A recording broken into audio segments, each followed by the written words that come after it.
Good morning, class 7. Welcome back to online classes of Heritage Public School.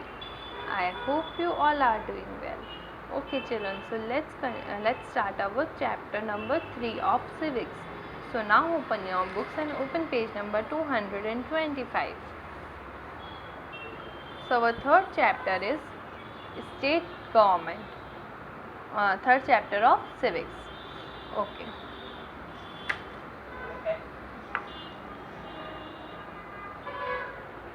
सो इस chapter में हम क्या read करने वाले हैं, state government, composition of state government, legislator at state level, functions of state legislature and how a bill become a law and state executive. ये सब हम इस चैप्टर में टॉपिक्स को कवर करने वाले हैं, ठीक है।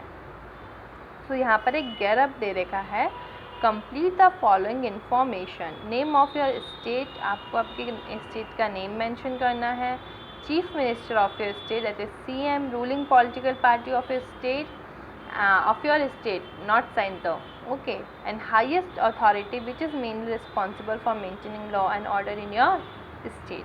तो ये आपको फिल करना है बॉक्स आपकी बुक में ही। So now let's start our chapter. First topic is state government. State government क्या होती है, पढ़ते हैं।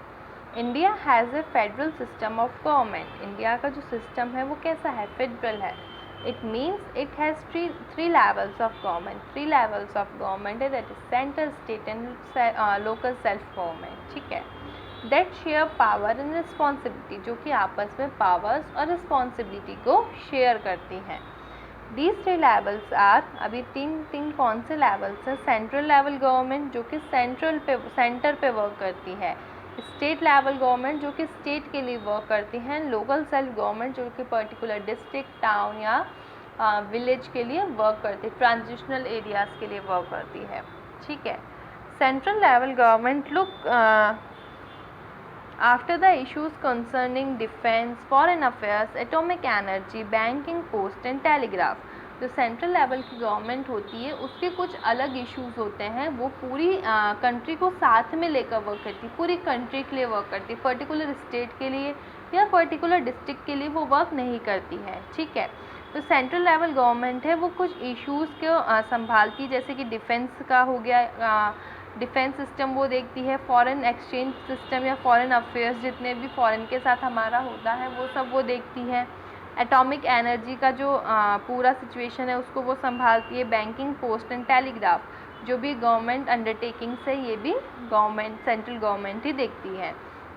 Now state level looks after the issues related to the state. जो स्टेट लेवल गवर्नमेंट है वो कौन से इश्यूज़ को लुक आफ्टर करती है, जो कि पर्टिकुलर स्टेट से रिलेटेड है, जैसे कि such as provision of policy, trade, commerce and agriculture. उस स्टेट की जो भी पॉलिसीज़ हैं regarding trade, commerce and agriculture, ठीक है, तो उसको कौन देखता है, स्टेट गवर्नमेंट। स्टेट गवर्नमेंट, हर एक स्टेट की अलग अलग गवर्नमेंट होती है और पर्टिकुलर उसी स्टेट में उस गवर्नमेंट के रूल चलता है और वो गवर्नमेंट उस पर्टिकुलर स्टेट के लिए ही रूल्स एंड रेगुलेशन बनाती है। Now, Indian citizens have the right to elect their representative at central, state and local government. जो इंडियन सिटीज़न है उनको पूरा राइट है कि वो अपने अपने रिप्रेजेंटेटिव्स को इलेक्ट कर सकते हैं, किस में, at central, state and local level government. Now let's move on to the next page. Composition of state government. The state government is comprised of the governor. अब स्टेट गवर्नमेंट में कौन कौन होते हैं, governor, chief minister and his councils of ministers, ठीक है। State government में governor होते हैं, चीफ मिनिस्टर होते हैं और काउंसिल ऑफ मिनिस्टर्स होते हैं। Governor is the head of the state. जो गवर्नर होता है वो स्टेट का हेड होता है। He appoint the chief minister of the state. वो किसको अपॉइंट करता है, चीफ मिनिस्टर को अपॉइंट करते हैं स्टेट के, जो गवर्नर स्टेट के चीफ मिनिस्टर को अपॉइंट करते हैं, another minister on the advice of chief minister, और चीफ मिनिस्टर की एडवाइस पे जो दूसरे काउंसिल ऑफ मिनिस्टर है उनको ये अपॉइंट करते हैं। Chief minister is appointed from the party that has majority in the assembly. Chief minister वहीं से अपॉइंट होते हैं, उसी पार्टी से अपॉइंट होते हैं जिसको मेजॉरिटी सीट असेंबली में मिली है, ठीक है। तो फाइनली क्या टेबल हमारी बन जाती है, सबसे पहले कौन होते हैं, गवर्नर, ठीक है, गवर्नर हो गए। फिर गवर्नर के बाद कौन आते हैं, गवर्नर किसको अपॉइंट करते हैं, गवर्नर अपॉइंट करते हैं चीफ मिनिस्टर को, सीएम को, ठीक है। और सीएम की एडवाइस पे, इनकी एडवाइस पे कौन अपॉइंट होते हैं, इनके एडवाइस पे अपॉइंट होते हैं अदर मिनिस्टर। कौन अपॉइंट होते हैं, अदर मिनिस्टर, ठीक है। पहले गवर्नर अपॉइंट होते हैं, फिर सीएम अपॉइंट होते हैं, और सीएम की एडवाइस पे कौन अपॉइंट होते हैं, अदर मिनिस्टर, ठीक है। और चीफ मिनिस्टर जो अपॉइंट होते हैं, यानी कि ये चीफ मिनिस्टर जो अपॉइंट होते हैं, चीफ मिनिस्टर उस पार्टी की से अपॉइंट होते हैं जिसको मेजॉरिटी ऑफ सीट्स मिलती है। क्या मिलती है, मेजॉरिटी ऑफ सीट्स, यानी कि इलेक्शन में जिसको सबसे ज़्यादा वोट मिलते हैं उसी पार्टी में से चीफ मिनिस्टर अपॉइंट होते हैं, ठीक है। Now legislature at state level, the state legislature can be unicameral or bicameral. Unicameral legislature has only one house known as legislative assembly. अब स्टेट लेजिस्लेचर दोनों तरीके से हो सकते हैं, यूनिक्रैमल और बाइक्रैमल, ठीक है। यूनिक्रैमल अगर लेजिस्लेचर है तो उसमें सिर्फ एक ही हाउस होता है, that is legislative assembly. And bicameral legislature है तो उसमें 2 हाउसेज होते हैं, legislative assembly and legislative council, ठीक है। नाउ लेजिस्लेटिव असेंबली हम सबसे पहले पढ़ेंगे, फिर लेजिस्लेटिव काउंसिल, ठीक है। लेजिस्लेटिव असेंबली पढ़ रहे हैं हम। It is the lower house of state legislature, ये सबसे लोएस्ट हाउस होता है स्टेट लेजिस्लेचर का, and is also known as Vidhansabha, और इसको सॉरी विधानसभा के नाम से भी जाना जाता है। Its representative are known as the members of legislative assembly. Of course इसके जो मेंबर्स होते हैं उनको हम लेजिस्लेटिव असेंबली के मेंबर्स कहते हैं, ठीक है। MLA, members of legislative assembly. Each MLA is elected by direct elections of state. जो हर MLA है वो कैसे इलेक्ट होता है, जो डायरेक्ट इलेक्शन होते हैं स्टेट्स के उसमें से। Now composition of legislative assembly, अब विधानसभा कैसे कंपोज होती है वो पढ़ेंगे। आर्टिकल 170 के अंडर ये गिवन है। Article 170 of the Indian Constitution states that the Legislative Assembly of each state should consist of not more than 500 members and not less than 60 members. मतलब 60 to 500 members वहाँ पर होते हैं लेजिस्लेटिव असेंबली में, हर state में, ठीक है। इंडियन कॉन्स्टिट्यूशन जो हमारा है वो ये स्टेट करता है, जो लेजिस्लेटिव असेंबली है हर स्टेट की, उसमें 60 से तो कम होने नहीं चाहिए और 500 से ज़्यादा नहीं होने चाहिए। However small state with less population can have members less than 60। जिनकी पॉपुलेशन हाई है उसमें 60 से कम हो सकते हैं, जैसे कि पौंडीचेरी हैज़ 30 मेंबर्स। पौंडीचेरी बहुत छोटा सा है तो उसमें 30 मेंबर्स ही है, whereas Goa, Mizoram and Sikkim ये भी छोटे छोटे हैं तो इसमें 40 है। बिगेस्ट स्टेट, जो बिगेस्ट स्टेट है जैसे कि यूपी हो गया, उसमें 404 मेंबर्स हैं लेजिस्लेटिव असेंबली में।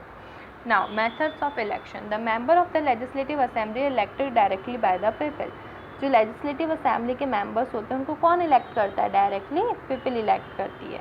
उनका tenure यानी time period क्या होता है, कितने time के लिए वो elected रहते हैं। The member of the state legislative assembly are elected for a period of 5 years. 5 years का उनका tenure होता है यानी कि time period होता है। It can also be dissolved earlier if the political ruling party loses its majority or if a motion of no confidence is passed against the ruling party. ठीक है, ये जो है बीच में डिज़ोल्व भी हो सकते हैं, इनका टेन्योर बीच में भी ख़त्म हो सकता है। कंडीशंस हैं उसमें कुछ कि अगर रूलिंग पार्टी ने उसकी मेजॉरिटी खो दी, मतलब रूलिंग पार्टी में से अभी हमारे हुआ था राजस्थान की बात है, चीफ मिनिस्टर जो थे assistant chief minister Sachin Pilot, वो और पार्टी में जाने की बात कर रहे थे, साथ साथ में कुछ और काउंसिल ऑफ मिनिस्टर भी जा रहे थे, ठीक है।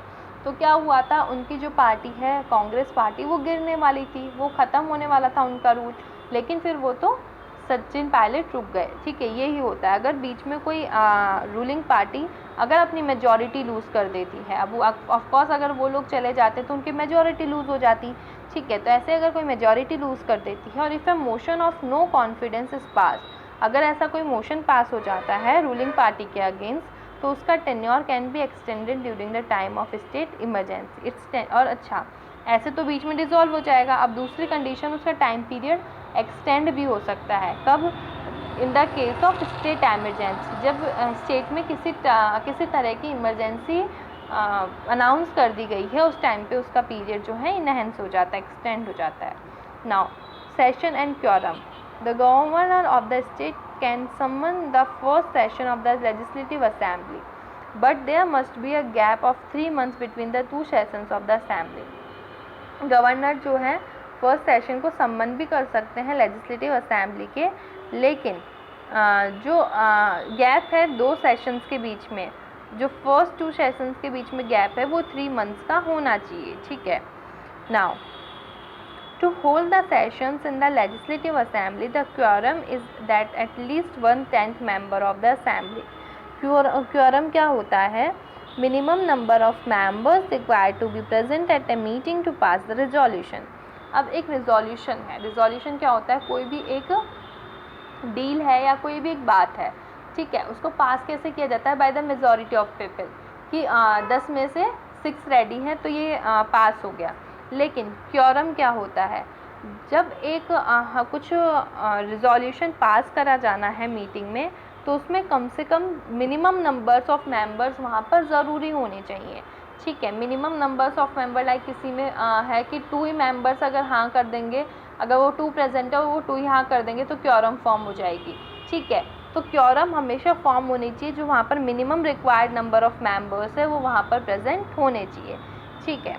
तो to hold the session of legislative assembly, the quorum is that at least 1/10 member of the assembly. ठीक है. जो अगर क्योरम है, अगर सेशन हो रहा है लेजिस्लेटिव असेंबली का, हमने पढ़ा 2 सेशन के बीच 3 महीने का गैप होना चाहिए, 3 months का. और अगर सेशन हेल्ड हो रहा है, तो लेजिस्लेटिव असेंबली का अगर सेशन हेल्ड हो रहा है तो क्योरम फॉर्म होनी चाहिए. क्योरम कब बनती है? जितने भी मेंबर्स हैं, लाइक अगर पौंडीचेरी में 30 हैं और गोवा में 40 हैं और उत्तर प्रदेश में 404 हैं, तो इसका 1/10 जो हिस्सा है, 1/10 जो पार्ट है, 1/10 जो मेंबर्स हैं, वो एटलीस्ट प्रेजेंट होने चाहिए असेंबली में. जब भी वो क्या होंगी? जब भी वो मीटिंग जो है वैलिड मानी जाएगी, अदरवाइज वो मीटिंग ही नहीं होगी. Otherwise the session are adjourn यानी उसको, उस मीटिंग को स्टॉप कर दिया जाएगा और नेक्स्ट टाइम के लिए उसको पोस्टपोन कर दिया जाएगा. ठीक है. ठीक है. तो क्योरम फॉर्म होनी चाहिए, अदरवाइज वो मीटिंग जो है एडजर्न हो जाती है. ठीक है चिल्ड्रन. सो आज हमने चैप्टर लेजिस्लेटिव असेंबलीज़ का कंप्लीट कर लिया. कल लेजिस्लेटिव काउंसिल हम इसका कंटिन्यू करेंगे. सो आपको आज ही लेजिस्लेटिव असेंबली फिर से रीड करना है. अगर आप मेरे साथ हैंड टू हैंड रीड करते जाएंगे तो आपको ये चैप्टर क्लियर होता चला जाएगा. ठीक है children. So for today homework is what you have to read the chapter. So we will meet in the next class.